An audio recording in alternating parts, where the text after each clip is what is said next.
Yeah, we're live. It's 7:23 and 34 seconds. I had some stuff to take care of, so I'm on a little late, but I'm here and we're ready to go. So tonight we're going to talk about what you guys want. I want you to chime in and let me know for other videos, not so much for the live videos. We know what we want to do there. We have a topic. And for the guys that are just tuning in to some of the live feeds, what we do on the live feeds, which are different, because I get some comments. Sometimes guys will come in and say, look, I can't spend an hour and 10 or 15 minutes watching these things, watching you drone on and on about stuff. I'm like, oh, okay, you don't have to. These live feeds are something different. They're not the regular videos. The regular videos are 10 to 15 minutes or so normally, and they'll cover a specific topic or a very specific dyno test that we did comparing cylinder heads or camshafts or those kinds of things. So if you want that kind of video and you need the 10-minute or 15-minute one, that's those. And these are the live feeds. Normally what I do is talk about one kind of subject, and we'll start off with a little discussion on that. Then I get to question and answer stuff where I can try to answer as many questions as I can in the given time allotted. Obviously, I can't stay on all night. So if you're interested in getting some questions answered and you've got some stuff for some projects that you're doing, some builds that you're doing, you're unsure of something, you want, something, you want more information, then stick around and let me know. I try to answer everything that I can. But before we do that, I'd like to cover some sort of topic. And tonight, what I'd like to know from you guys is, in the regular videos, when we're covering different kinds of information, it seems that I get comments, and it seems to be about 50-50. I get guys that say, look, I want to see you make 1,000 horsepower out of everything. We want big power things. And then the other group of guys is like, look, can you just do more normal day-to-day stuff for like my daily driver? I want to see what a catback exhaust does, or a cold air intake, or a tune, or a throttle body spacer, very minor things. Obviously, the answer is to do all of that. But a lot of times we can't do that. So I want you guys to let me know, do you want to see, do you like all of the all-out stuff, like the big bang turbo stuff where we're trying to max these things out? The one comment I get that I find interesting a lot is, can you do a big bang on pump gas? Can you max out the turbo but do it on 91 octane or 93 octane? And I always tell them the same thing. That's not what that is. If we're trying to get as much power as we can out of 91 octane, heaven forbid, or 93 octane, which is a little bit better, how much power can we get out of that? The problem with that is that's not what the Big Bang was. The Big Bang was to find out how much strength the internal components had on the stock short block, stock crank, stock rod, stock pistons. Find out which one of those things was ultimately the weak link in that. And when I say weak link, and it's no disrespect to the engineers that designed the LS motor, because they weren't designing it for us to make 1,000 or 12 or 1,500 horsepower in the case of the 6-liter. They weren't designing it to do that. It shouldn't be able to do it. There's no reason for it to be able to do that. But we're finding out what the weak link is. And in the Gen 3 stuff seems to be the rods. But the Gen 4 stuff, honestly, I don't know. I'm suspecting it would be a rod, but it might be a piston on the Gen 4. The Gen 4 rod seems to work pretty well. And I don't know what happens if we ran a lot of runs on the Big Bang stuff. We ran sometimes 50, 60, 70 poles, in 4-digit power ranges. So that shows me that you can do it more than once, and you can make a lot of those. And there's lots of racers out there running these stock bottom end things with ring gap, as long as you have the tune right.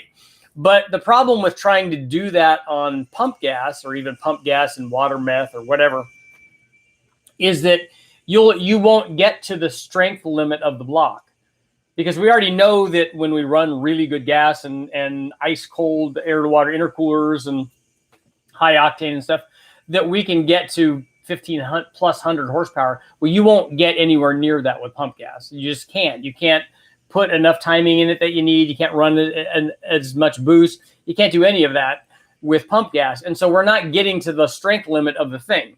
So it's not a Big Bang test if we limit it by running it on pump gas. If we run it on pump gas, it's another kind of test, and it's also can be good information. The problem is, if you're going to do that and you need to find out what the detonation threshold is, to find out what that balance of, okay, how much timing do I take away because of 91, then how much boost do I add, and where is that maximum balance with the available octane that we have. And obviously, when we run it on the dyno, we have things a little better off, and we can get to a higher number than most guys can in the street, in their cars on the street or at the track on pump gas, because we're already starting off. The motor's running colder. We have an unlimited air source. We can run cold water through the air-to-water intercooler. So we can do a lot of things that would be beneficial and allow us to get away with more on pump gas. But the problem is I don't have knock sensors, and I don't have knock sensor technology to be able to run that to find out, hey, look, we're getting knock counts. So we either need to figure out whether those are real knock counts or not, or we need to go, okay, we're getting near the limit. If you don't have those, getting near the limit means that you just broke the piston or the rod, and you did it from detonation. But even if you did that, if you got to the limit and broke something because of detonation, because you don't have enough octane to be doing this silly kind of stuff, if you get there, the question then is, okay, well, what would have happened if I would have reduced the timing and added boost?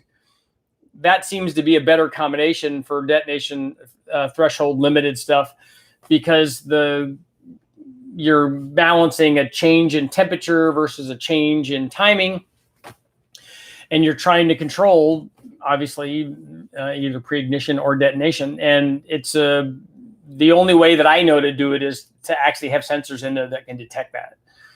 You can do it a little bit based on experience, and I don't do a lot of pump gas tuning stuff. If we do, it's usually fairly low boost. Like I don't think we've ever run. I've never tried to run like 20 pounds on pump gas. I'm not saying it can't be done. I have never done it, so I wouldn't know what the balance is of. I would err on the ultra safe side and have single digit timing levels if I was trying to do that, just to see what happened, and then maybe try to start sneaking 1 degree in and only sneaking timing in at the very top of the RPM range and not at the torque peak and not down low. So we would do the normal things, but it would be much better if we could actually get detection in there that goes, okay, we got just a trace detonation. Okay, we're getting up near the limit before we break something. It'd be very cool to be able to do that, and maybe sometime on another dyno where we have access to all that stuff, we can do that. But it just differentiates the big bang versus that kind of stuff. So, and it's still, having gone off on this tangent, what happens, or what would you guys like to see more of? Do you want to see more of that, 1,000+ horsepower stuff? Does everything need to make 1,000 horsepower? Or do you want to see more of hey, look, here's how, when I run my small block Ford or small block Chevy or big block, here's how I went through the process of tuning the carburetor so that it idles nice, so that it transitions nice, so that it will cruise under load and go, okay, like in this kind of load, this simulates a 3,000 or 3,500 pound vehicle driving down the road, and the throttle response will be nice and crisp, and it will cruise at a reasonable air fuel ratio to get reasonable fuel mileage, but also you'll be able to mash the gas and do burnouts when you go get ice cream or donuts or wherever you're going before you or after you do your donuts. So those are good things too. So let me know what you guys would like to see more of, or you can also, you don't have to choose only between those two things. If you have other ideas for things that you'd like to see me test, by all means send those out there, because I'm always interested in hearing other things that guys would like to test. And when I open that up like that, I get, oh yeah, well, you should test like all of the 400 displacement motors. You should test a 400 Pontiac and a 400 Mopar, a 400 small block and a 400 big block, and and a 400 inch or 401 AMC, and you could go on and list these.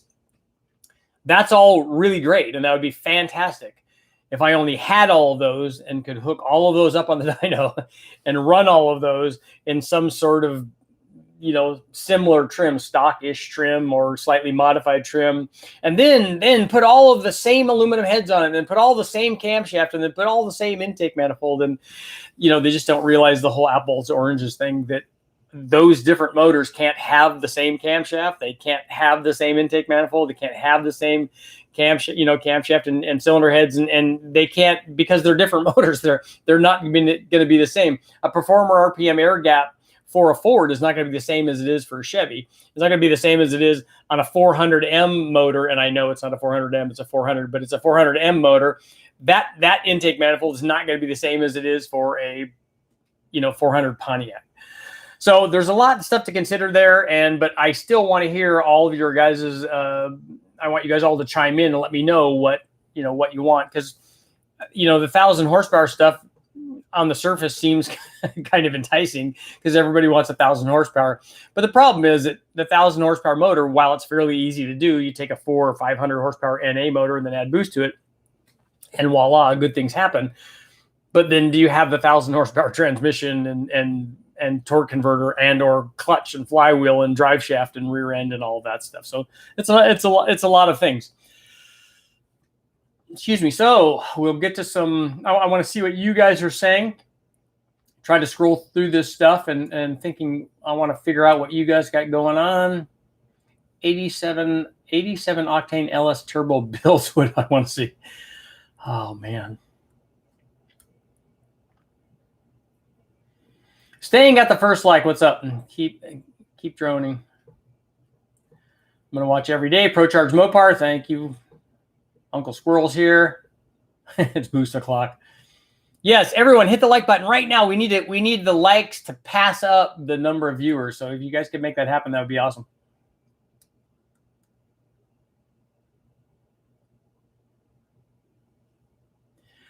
What's your opinion on a boost reference mechanical fuel pump for like a small block running at 7 pounds of boost? I don't know that I've ever tried one of those. I'm trying to think back. I thought that we were trying to do that one time on the dyno, and I don't remember it being successful. The fuel supply has to be boost referenced, but I'm not sure how successful you can do it with a mechanical pump. Maybe you can pressurize that side of it. What's the maximum horsepower of 5.9 Magnum? Yeah, we already found out what that is. Yes, and flip the pistons. That's a very good suggestion.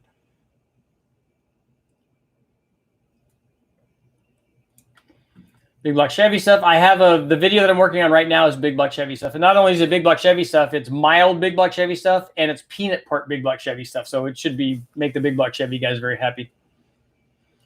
Do 1,000 horsepower twin turbo daily driver with max miles per gallon on 87 pump gas. I don't think you can do that. Twin turbo Gen 2 Hemi. Okay. Budget stuff is my choice. Boost reference mechanical pump works. But why would you do that? And go. I always love that. Or prove me wrong, or thoughts, or all the stuff that people talk about. Yeah, I'm not going to do boost with 87 octane.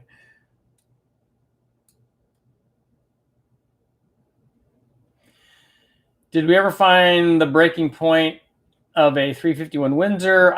We do have not only do I have a 3-bar map sensor, I have a 5-bar map sensor. I had a 3-bar map sensor before, but that wasn't the problem with the 351. That was just me being dumb.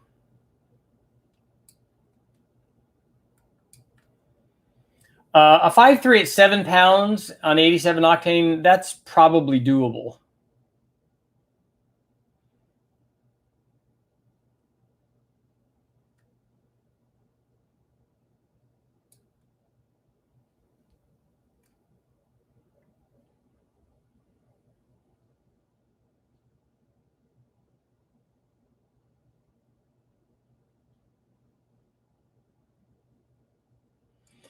Mike, thanks for the kind words. I'm glad you're here. I'm glad we're all, and I'm learning too.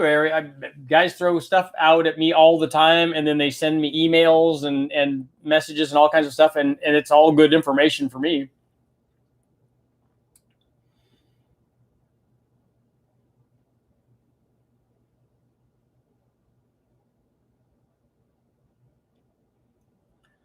What kind of spark plugs do you recommend using for stock motor 5.3 LM7 Pro Charger setup at 10 pounds? You're going to need to go to, we would normally run something colder. I would run a heat range 8 probably. I know a lot of guys run the TR6 stuff. We always run something colder than that usually.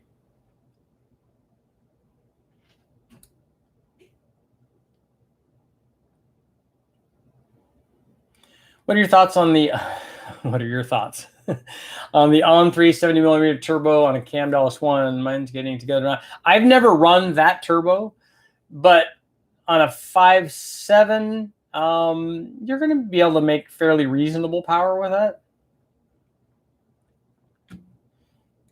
I'm thinking 700 or 750 or something.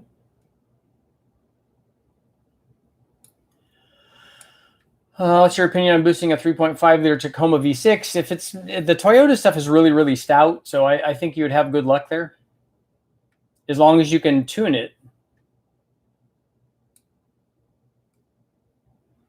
A 4.2 liter making 1,000 horsepower, the Atlas motor would be super sweet.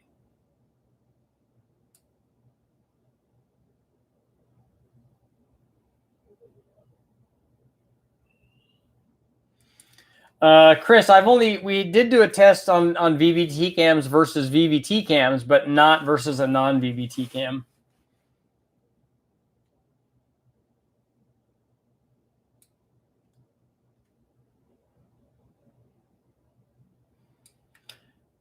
Mustang's Garage, 15 pounds doubles the boost and 30 pounds triples it. So if you have a 300 horsepower motor and at 30 pounds, 29 point and change, you can triple the power output.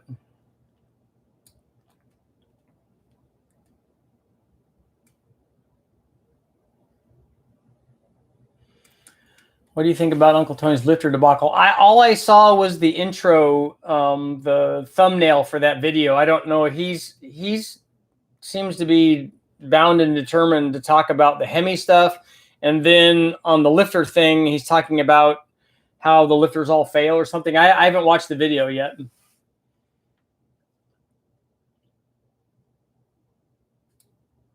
Grady RB intake. Have you ever tested a German or Japanese V8 with a turbo? Not on the engine dyno.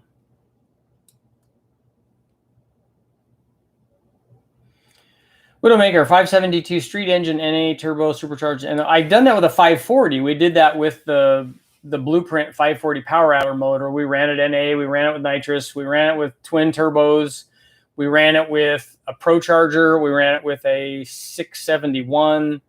So lots of good stuff on that one.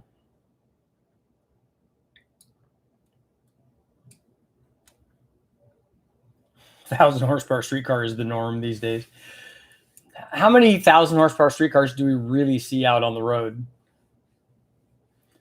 When are we going to see some J series testing? I'd like to do that.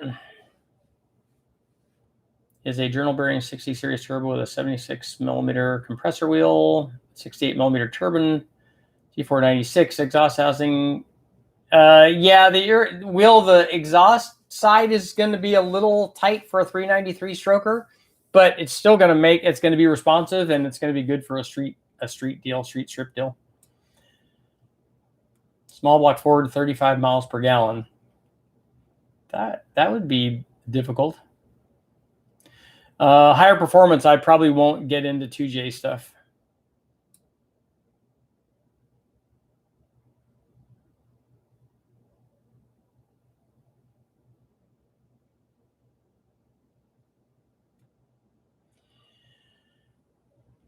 Ford V10, RB25, I'd like to do that. The K24, yep.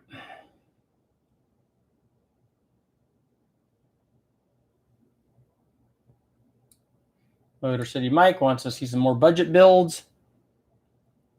1,000 horsepower is old news. We want to see 2,000 horsepower builds.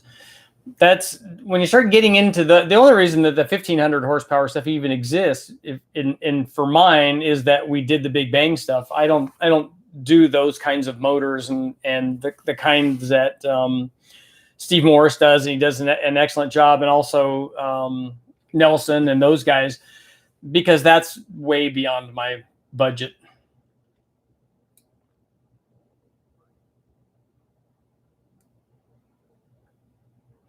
make some drive-by cable conversion videos or things like that.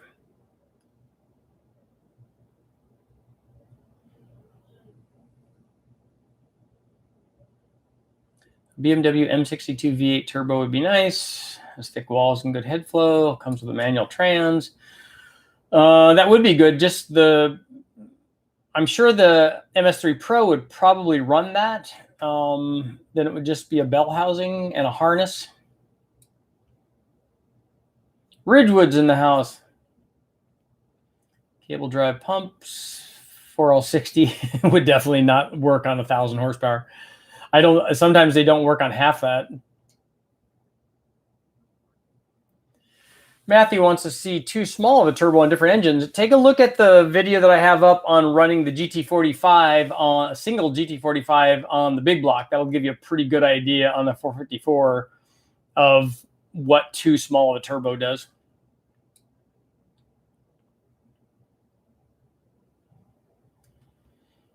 We have not flipped the pistons yet. You'll see the video. It'll be up when we do it.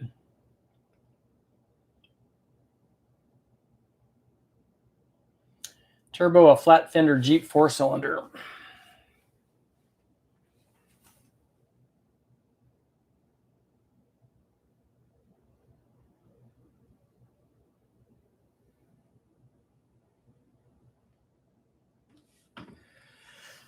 Just checking to see. I'm trying to come up with some ideas here.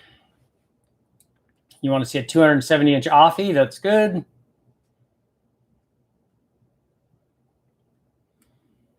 What is your opinion on boost and octane booster before and after results of tuning? I honestly don't think it changes the octane that much. I would actually like to see those octane boosters tested under a lab environment and not on the dyno, because I don't know that we get close enough unless we have detonation detection. And a lab test would be much more effective, I think. World War II flathead 4-cylinder Jeep. I still have the Nova.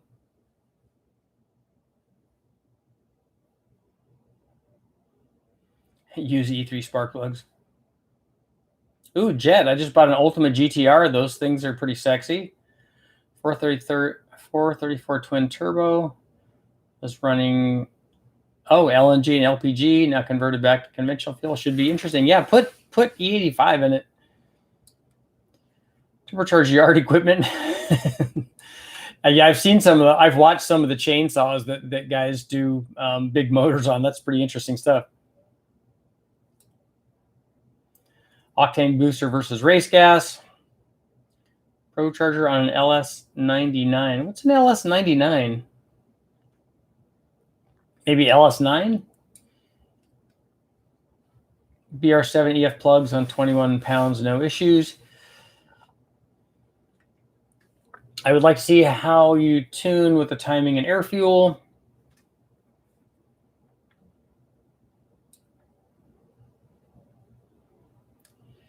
Do you ever O-ring a block? I've never run that. Even back when guys were doing the receiver grooves with the Felpro head gaskets for the 5-liter Mustang, I never did that. The only thing I ever ran on the Mustang back in the day, we didn't even do MLS stuff because it wasn't there, or I didn't know about it. I just ran the 1011 2s on the Mustang stuff when I was running the blowers and turbos on it way back in the day. So I've never tried that. We have had motors come in that are done like that, and I know that Mahovitz does that on his. Travis, what kind of power would heads cam 5.3 and 24 pounds on 93 pump with meth make with a 7875 billet wheel? I honestly don't. Will a 7875 even support a single 7875 even support 24 pounds on a 5.3 with heads and cam on it? Compound turbo into the supercharger. We will do that on the 3800.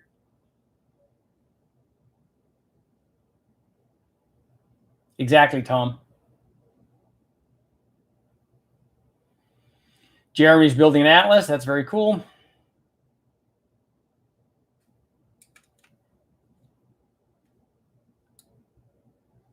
Robert Irwin, I have a 351 Windsor that has a 408 stroker bottom end. Needs some work still. Are you interested in doing the work for a video?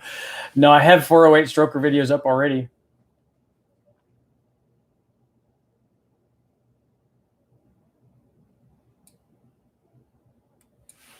Yeah, Mike, we did the startup of the one on propane. I haven't run one on the dyno yet on propane though.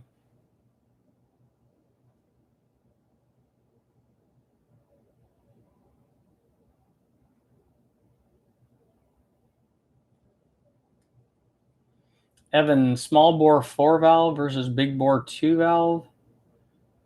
Is it bore size as important with today's 4 valve and modern cylinder heads? Well, you can certainly get with the packaging. First of all, most 4 valve stuff like a Coyote is gigantic on the top side of the motor. They're really big. They look like camera motors from the old days. And you can get a lot more flow, especially a lot more average flow on a 4 valve head. So you don't have to have the big bore for a 4 valve head. But if you look at typical race motors that are 4 valve motors, they try to have as much bore as they can relative to stroke because they're normally running lots of engine speed, and also because it probably helps ultimate head flow in those like extreme applications. I am gonna get, that's a good suggestion. Interviews with industry insiders like Billy Godbold from Comp. I am going to do that. I'm just figuring out what application I need to run to be able to do and record the interviews. The only carbs I've run for blow-throughs, I've run standard Hollies, like we ran the 2-barrel as a blow-through, just their 5512. That's not really a blow-through carburetor. All we did was jet it way up.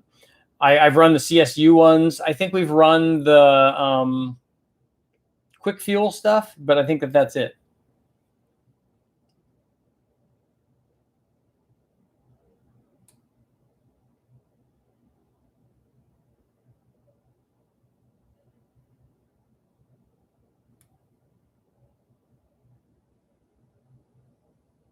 Cars become interesting at 1,000 horsepower. How about a BMW Isetta with 1,000 horsepower? Would that be interesting?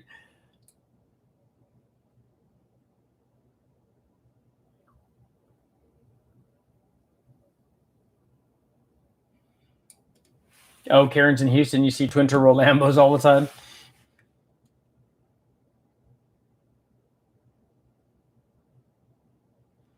Please comment, Turbo 32 Coupe, please comment on the difficulty of managing the torque ramp up on a high horsepower turbo engine. I found that drivability is an issue over 500 horsepower. So it'd be where you're making that 500 horsepower that would really be the problem, right? Because that would determine what kind of torque you're making.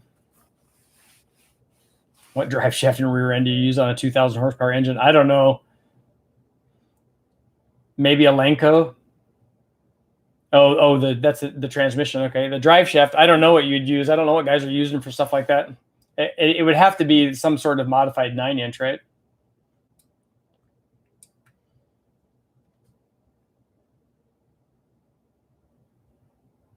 Ooh, Corey's throwing shade. He wants to see a better compound turbo setup.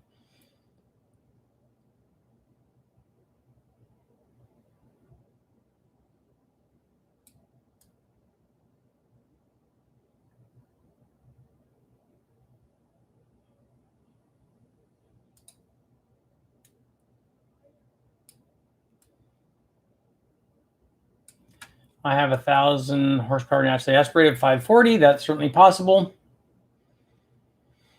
Although it's not going to be a very good driver, I would imagine.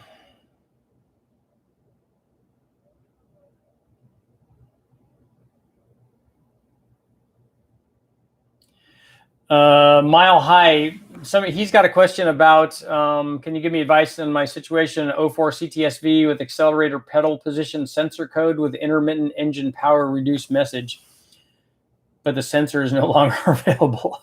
That's kind of a bummer. Make a video on how you're tuning Turbo LS. That would be fairly easy to do. Does horsepower per cubic inch go up with displacement? Not if you retain the same cylinder heads and cam timing and intake. The horsepower per cubic inch, is that what? Yeah, the horsepower per cubic inch can actually go down even though the horsepower went up.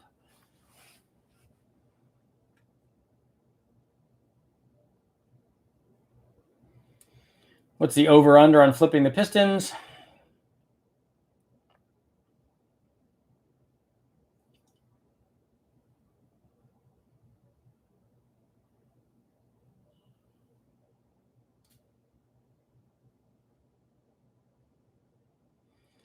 Dan, you flip the pistons in your stock eliminator?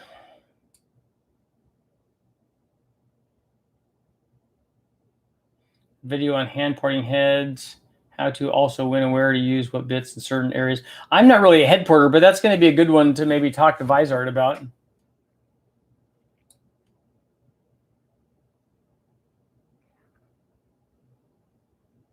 Okie Speed wants to see some exhaust testing.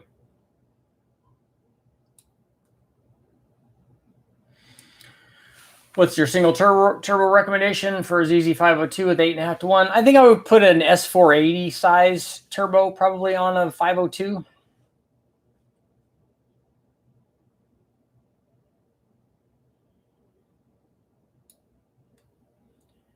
Freiburg has a Challenger twin turbo collab that would make the Hellcat owners feel bad for the money that they spent. I think that's his daily driver. I don't think he's going to want to turbocharge it.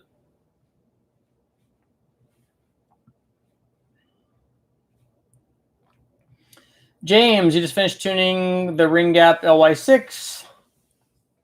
15 PSI, no knock, E85 and 20 pounds neck. So did you run 15 PSI with pump gas? And if you did, what was the timing so that the other people can benefit from that?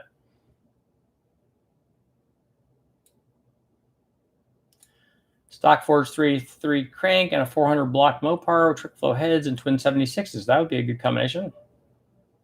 I do want to do a 4-liter Jeep engine.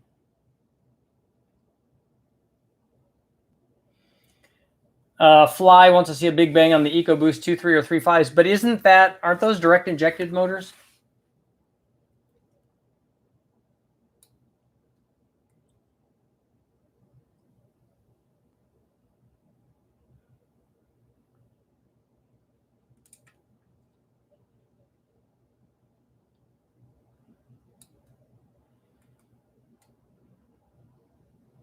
Oh, Marcus, so you want to see the 4.3 liter L99 with boost or something?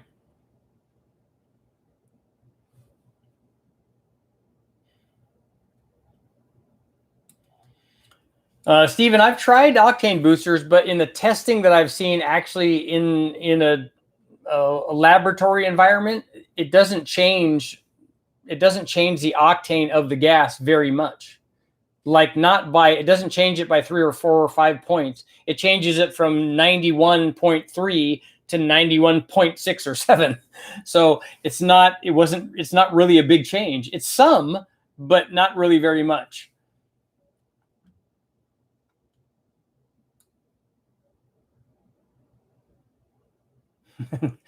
Ninja Warrior with a turbo.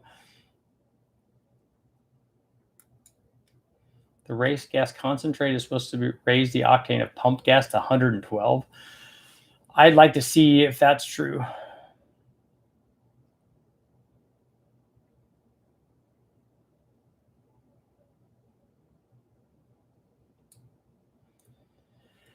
So you want to see a fully built small block with a starter kit supercharger. So a stock Fox 5-liter with an entry level, correct, versus a fully built 5-liter. We've run boost. As a matter of fact, that's where working with the guys from HP Performance back in the day, that's where we broke the block. We ran boost on a bone stock 5-liter motor, and then ran heads, cam, and intake on that motor NA and showed what that did, and then ran boost on that heads, cam, intake upgrade 5-liter and ran the same boost to show what they all did under the same boost level. And as you might imagine, you pick up a ton of power with the heads, cam, and intake. It's like 100 and I'm thinking that it's like 150 horsepower, 130, 40, whatever, something in that range, if I remember. And then when you pick up that much power and you still are running 10 pounds of boost, because we had enough turbo to be able to do that, then all of a sudden you're making, relatively speaking, a bajillion horsepower. And more importantly for us, I think, when we were doing that with Jimmy and those guys, a lot of torque is the thing. Will a stock 6.2 hold up to oval track racing and a 1,500-pound race car turning the motor 5,700? I would think so. The thing that I would worry about, make sure that you have oiling.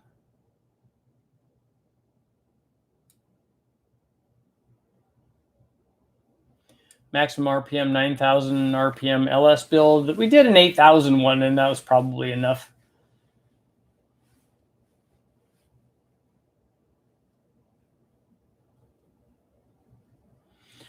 Yeah, Tim, that's what I was thinking, that that turbo was not going to be able to support what that at 24 pounds. I don't know that it would even make 24 pounds on that combination.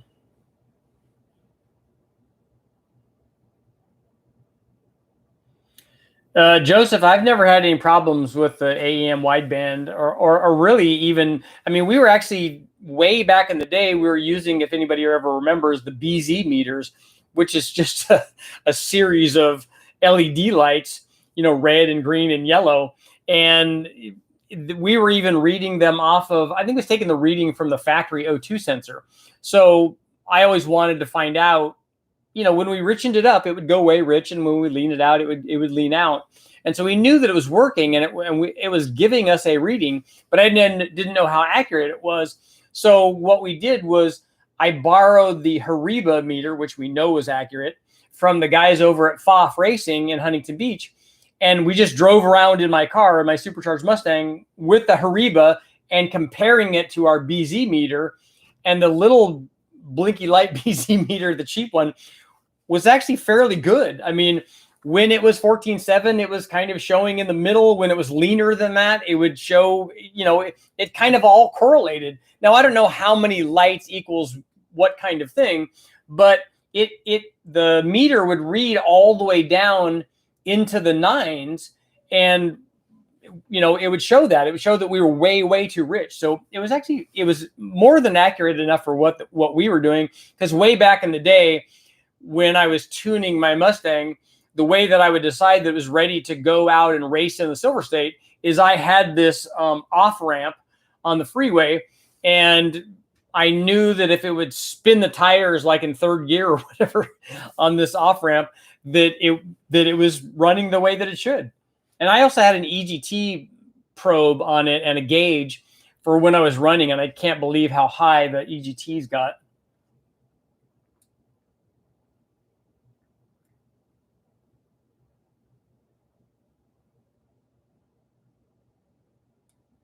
£1,500 is pretty light for a car. Are the newer 496 big blocks and the Avalanche and other trucks any good? They're 8.1s. They're a different engine family. I have never tested one, but I've driven motorhomes with them. My family has one, and it seemed to work fairly well. But I've never run one on the dyno. I just know there's not a lot of parts available for them.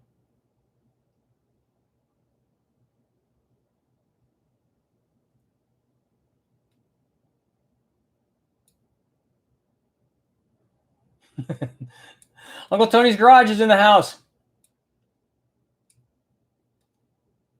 I've never done a draw through turbo. We've tuned some on the chassis dyno, mostly Volkswagens way back in the day. But and the guys have run one at West Tech. Ken Croce from the HO Racing ran a Pontiac with a turbo on it. It was a draw through. I don't know which octane booster I would recommend, because I haven't really done any testing on the engine dyno to know that.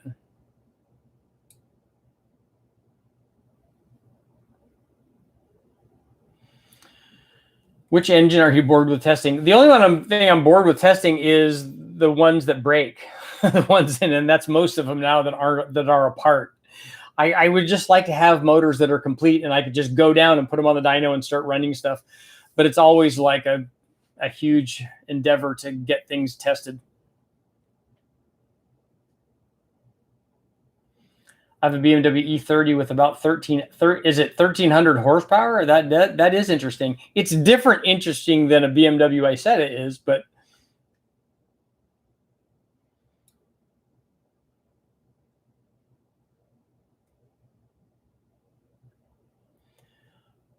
Kevin, I'm hoping that there's an MLS gasket for the 2.2.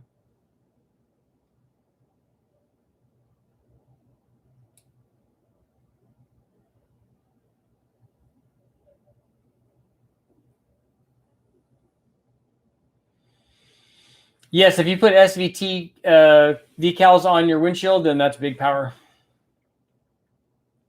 Budget LS53 turbo kit. That's the GT45, stock exhaust manifolds, and make your own Y pipe.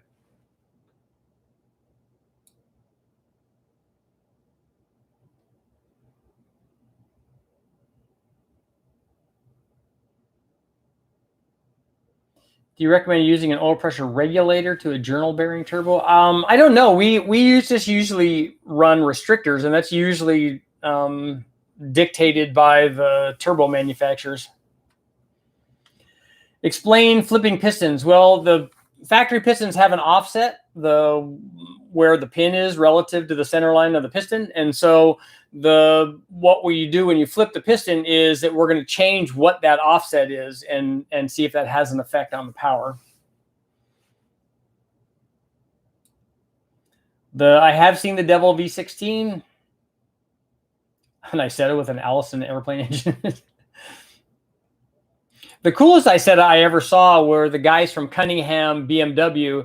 They made an M series Isetta that they used to bring with all of their M series cars, and they ran their M series cars out at the Silver State, but they used to bring them to all the car shows, and it was an M series Isetta, which I thought was the coolest thing.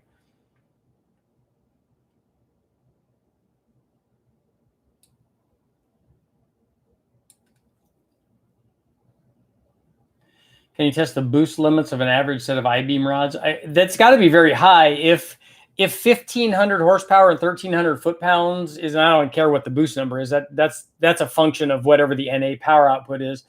So if you can get that kind of power from a stock powdered metal rod, I would think that a forged I-beam rod is going to be even higher than that. Ever do a 3-cylinder from an old Pontiac Firefly? Paul, you haven't joined us before maybe, and heard me talk extensively about my Chevy Sprint Turbo that I did and set lots of land speed records with. So yes, I have. I still have one of the engines, but not the car anymore. Ross, I haven't done any 8.1 testing.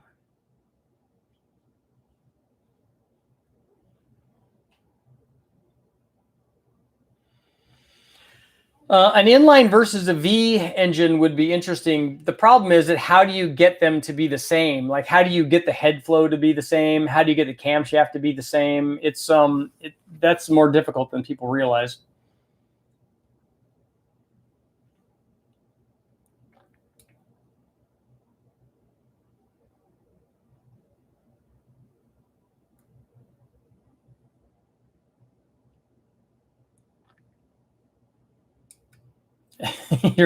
your 70 millimeter turbo, your T6 came with a 38 pound spring. Yep, that's definitely diesel.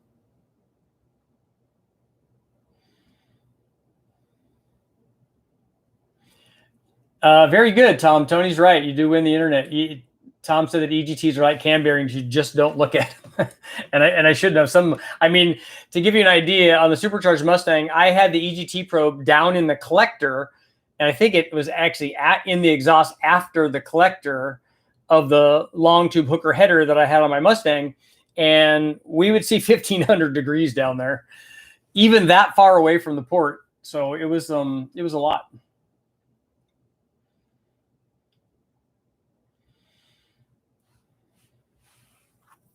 Uncle Tony's in the house. That means I have to get going on the piston flip thing. I want to see. I'm hoping that it makes power. I just want to see whether or not it does.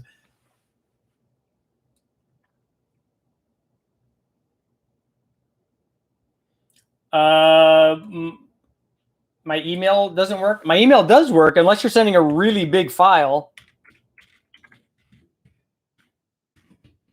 I just put it down again and make sure that it's right because there's only one E and B. There, I just put it in for you, so you should be able to send it. Schrodinger's Canberry. Good, clever. If you could have any motor to test on the dyno, it would be whatever the next one is, and one that works and doesn't have any problems.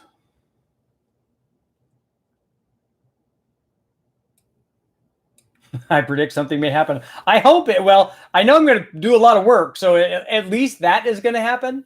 So Tony, what was your video that y'all? I'm gonna have to go check out your video that you were just talking about the lifter issues.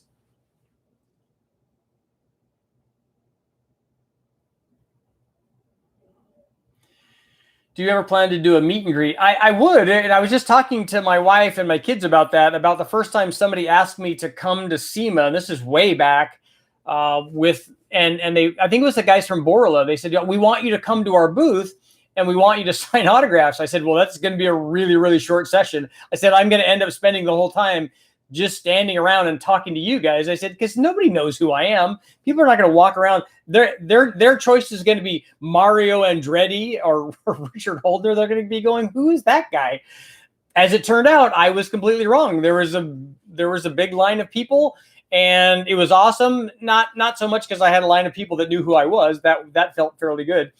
But it was really cool to hear all of the guys and get to talk to them about their stories and about how excited they were that I'd run in the Silver State and had the world's fastest Honda Civic and all of the weird stuff that I had done, and that they had followed along with it, and that it had inspired them to build Mustangs and to build Hondas and to do all kinds of crazy stuff. So it was really kind of an awesome experience, and I would like to do it some more. Flip the pistons and run gapless rings. French Onion thinks that flipping the pistons will give it anti-gravity properties. JB Well definitely works. We've fixed lots of stuff with it.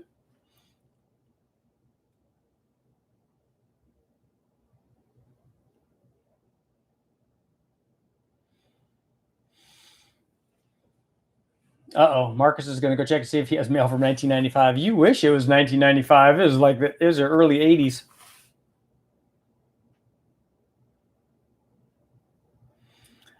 Yeah, and Mario Andretti was just one of the guys that were there. I mean, Linda Vaughn was there, and there were all kinds of like professional racers and celebrities and all kinds of stuff there. And I'm like, nobody is. I'm gonna walk over to the Borla booth and I'm gonna literally hear crickets.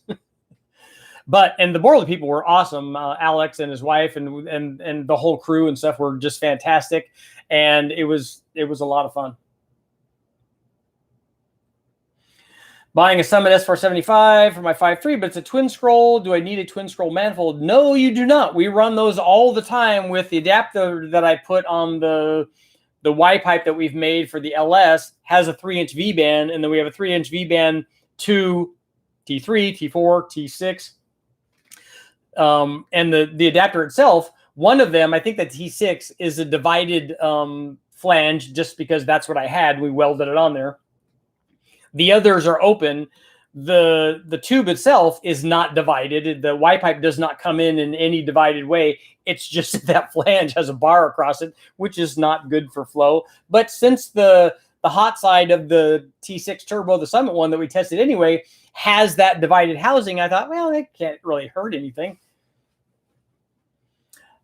Mario Andretti has my respect. What that guy has done and what he's just an awesome guy, because I've actually been in drivers meetings with him when we did I ran in the Long Beach. I didn't run in the Long Beach Grand Prix.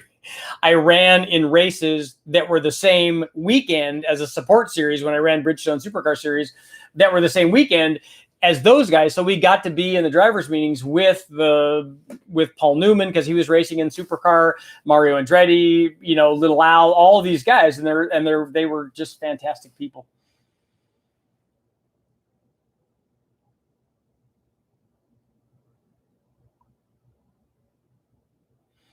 Come to Vegas, talk to the guys at Fig Speed. Let's hook it up.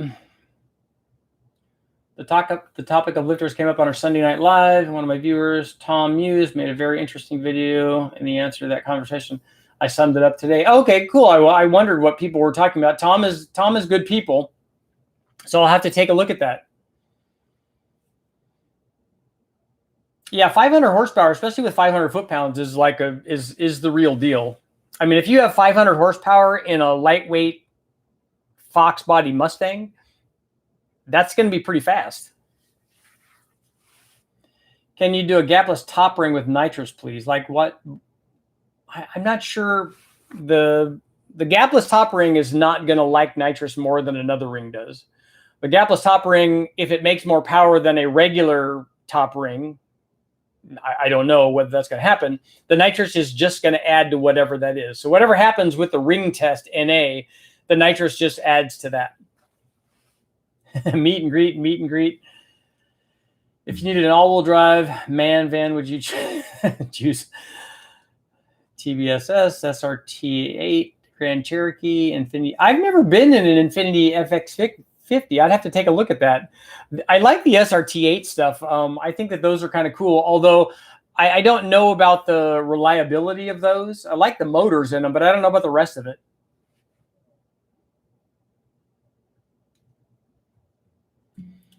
Carl, what are your thoughts on a mild 2-valve 4.6 single turbo setup? Take a look at the videos I have up. I have lots of videos, including a bone stock 4.6 2-valve with boost that I ran for Freiburger for back when we did something for Hot Rod. So I think I ran a stock 2-valve from the wrecking yard.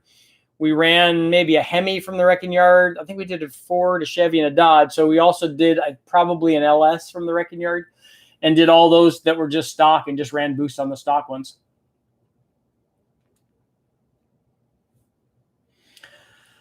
Faux, the turbos work fine with the blower. You can blow into it. We've done that with compound stuff. It works. Really, the blower is kind of in the way. But the nice thing about a blower is you can run really big turbos, and then you have a supercharged motor that makes more power to spool up the big turbos, and then you can make lots of power.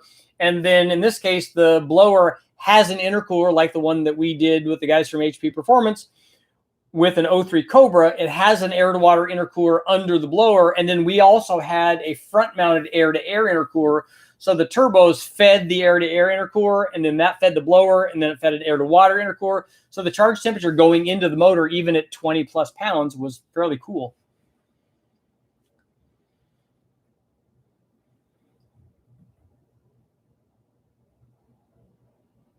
Yeah, 330 wheel horsepower, Mike, in a good Fox. That was an 11-second car. Tony, you got to let me know what that is. I reached out to Dave Vizard, by the way, and I'm going to send him an email tonight. I'm going to write myself a reminder, David, and so we can get together. So, Tony, let me know what you think about this. If I put together this Magnum and we did a heads, cam, and intake kind of upgrade on it, and then ran it on the dyno and tuned it, what I want is to get together with David and maybe have him port the heads, and so that we could show the head upgrade and then get you the motor so that you could then put it in some kind of one of your cars, a Duster or something like that, and take it to the track. So we want to see what this will show us, what David's head porting awesomeness is, which like everybody knows that already, but it'd be cool to see that on the dyno and then see the dyno numbers go to a track in a car and make it work. So let me know what you think about that.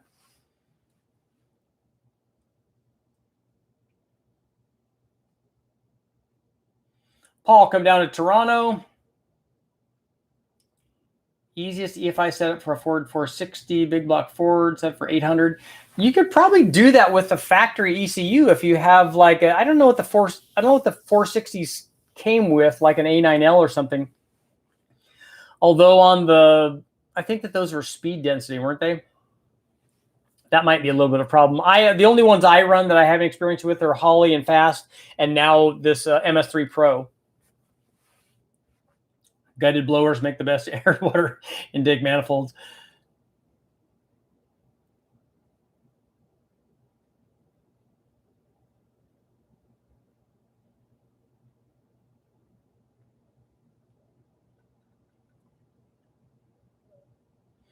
Give me your thoughts on a potential ozone injection system. I was talking to somebody about this. We were kicking this back and forth, I think, on one of the live feeds. I was wondering how much ozone could be injected, though, so that we could liberate the extra oxygen molecules, I think is the idea. But I don't know about how much you could get from that. Like, we don't know what the generation is, and we don't know how much it's going to help. I'm seriously considering doing a Magnum Swap XJ. That could be a very interesting twist. I just want to see it put in a car and run at the drag strip in something that has a good converter in it and a trans and a rear end, something that could use, if it makes 450 horsepower, something that could put that 450 horsepower to work and go out and run some times. Ooh, very rare 7.5 mass air only in California, like my 88 5-liter LX, 1988, first year.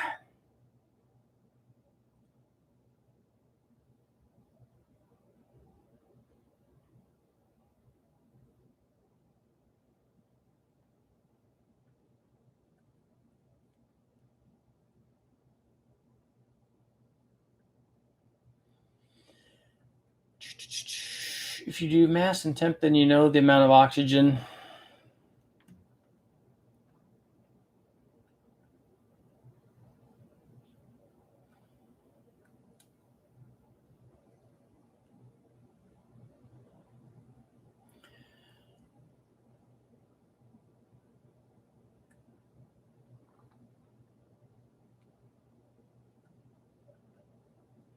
I want something that individually counts each oxygen molecule.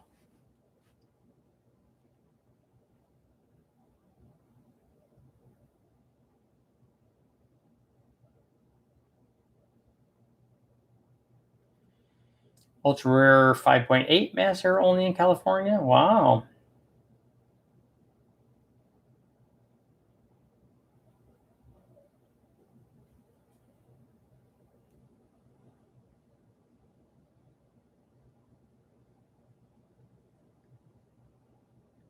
Your engine already does that. It's called horsepower. That's good. But the thing is, I don't know that I'm using all of them. If I could count them individually and make sure that they're all accounted for. Yes, wide bands on every cylinder are a really good idea.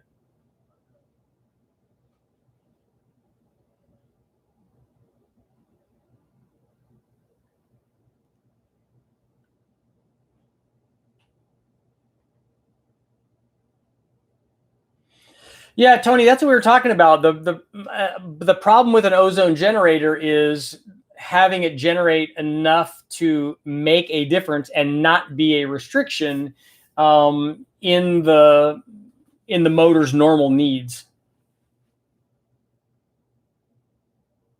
Ever see a Camaro with compressed air? Yeah, the compressed air supercharging stuff are the guys that used to own nitrous oxide systems, the guys that used to own NOS. They've tested at West Tech, and I've seen their stuff run at the track too. It's really impressive.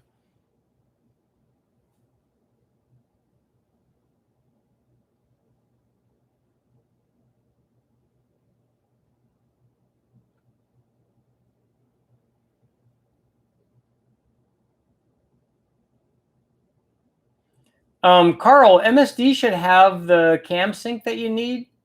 I'm trying to remember what we run I think we run a blaster coil on it.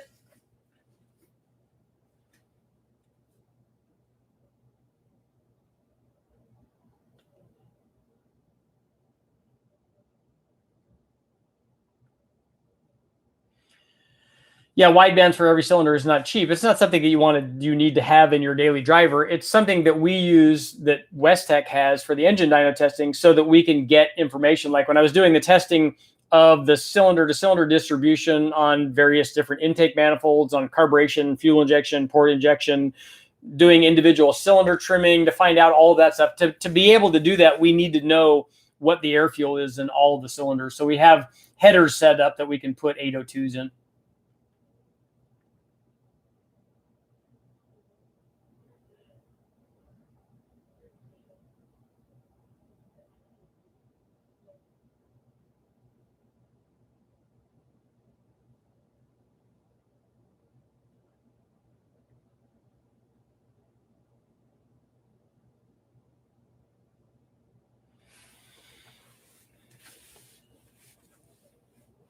Art Malone did a compressed air Sidewinder. Top Fuel Car in 71. Mickey Thompson and Gene Snow both played with compressed air funny cars. Cool.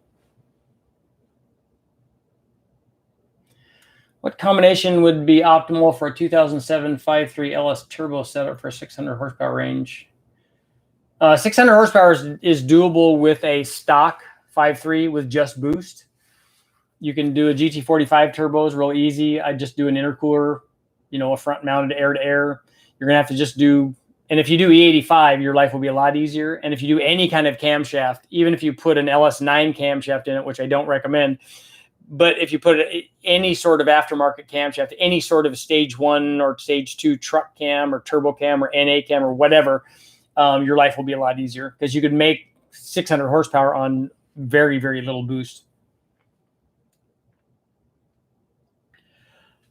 For tuning, the question is, do you like wide bands or EGTs? I like wide bands only because an EGT doesn't tell you what the air fuel mixture is. It can also be altered by timing.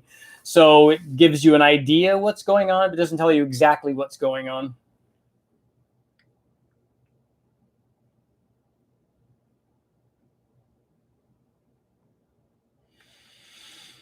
Okay, there was a power valve question. Yeah, the power valves are adjustable based on the vacuum that they open at. So you'll look at the power valve and you can see it gives you a reading on it. And so if you want it to open, sooner or later, you just adjust it with the number that's on the power valve. Did BMW make something with a turbo in the early 80s? Their turbo 2002 was one of the first, if not the first, turbo production car, I think. Well, no, I take that back. Not before the Corvair and stuff. But it was their first turbo car.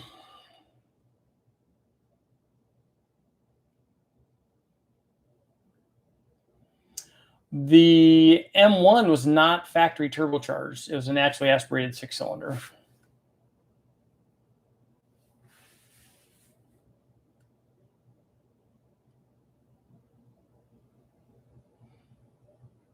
They non-diesel post 2002. They also had a turbocharged 745. Their big sedan was also a very early turbo car.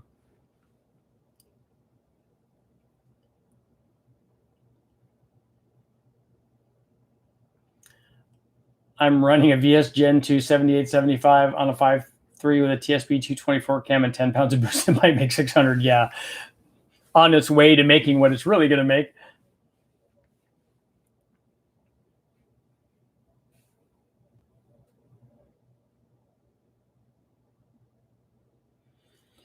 Yeah, there was a turbo 7 Series. It was the 745.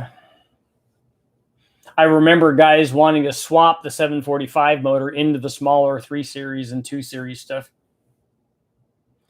A training upgrade is a worthwhile upgrade for very high mileage turbo 5.3s or 4.8s. Not because it's turbo. That really has nothing to do with it. It's just the wear on the rockers. If you look at a rocker that has 100, 200, 300, especially 1,000 miles on it, you're going to see wear in the trunnion, and you're also going to see wear in where the push rod runs. And you might see a little bit of tip wear too, but usually not as much.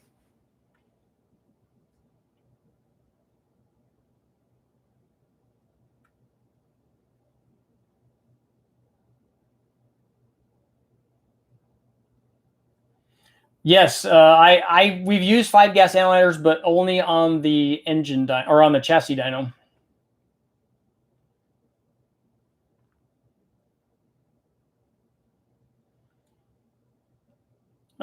Window, the on-3 70 millimeter is going to be enough to make, like I said, 700 or 750 horsepower, I think, something like that.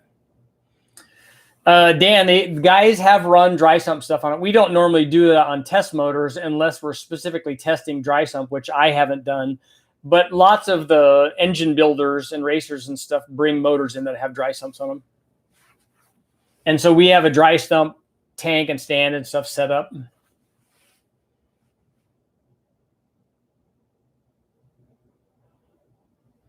What was the first turbo EFI engine? I don't know. Was that the Buick maybe?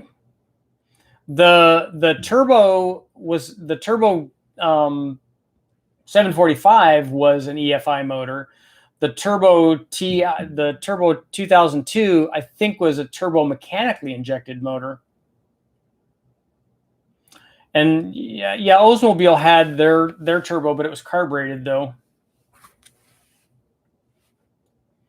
Is there a good cheap wastegate? Wastegates is one area where I don't really test or trust the low buck stuff, because I want wastegate control. On3 turbo system does work. It's a turbo. It's definitely going to work.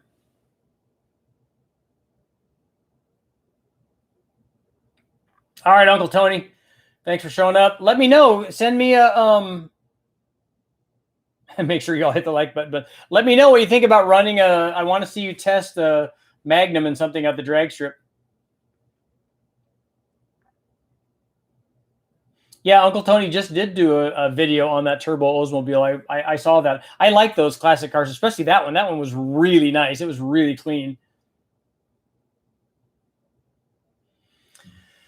Custom LQ4 408, LS3 823, CNC head, twin 68s. Do you think it will make it?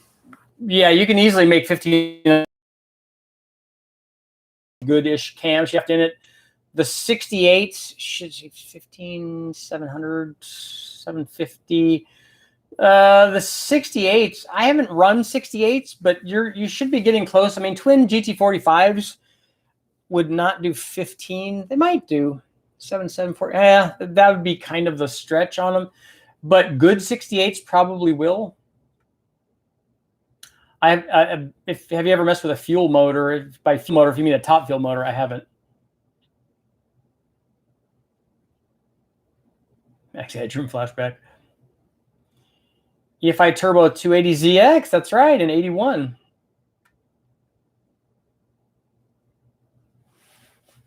Yeah, and the like the Turbo 924, that was fairly, was that early on too?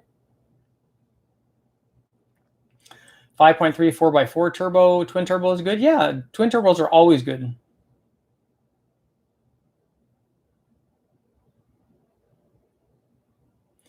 The GT45 is the one that we bought, was $163, so they're pretty inexpensive. And they range from there up to 200, 250, depending on who's selling them. Also 81, the 924 turbo. Okay, see? Mine like a steel trap. I really liked my, I had a 924. I did not have a turbo, and that's one thing that we wanted to do, because I did a series of upgrades to the 924 for European car way back in the day. We painted it yellow so it would be bright and everybody would see it, and man, it was slow. But, and we did some top speed testing with it. I can't remember. It was not very much. I don't think it would do a whole bunch over 100 miles an hour. But I honestly, I think it was like 120 something. But we did like throttle body upgrades, and I think we may have done a camshaft, and we were looking into doing a ported head, and I think we did a header on it and an air intake and things like that. But we really just should have put boost to it. Is valve float a thing of the past? No, it's very prevalent.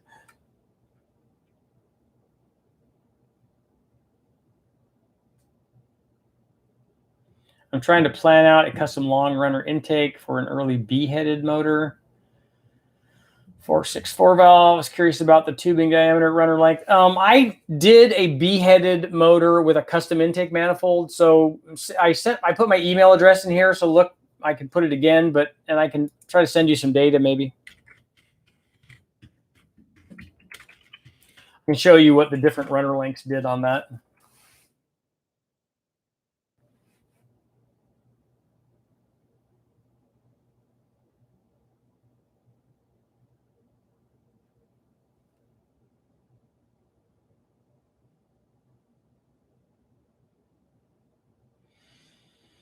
Ramos, a TSP stage 3 cam that is a 216 220. That seems awful small for a stage 3. Is that a stage 3 truck cam or something?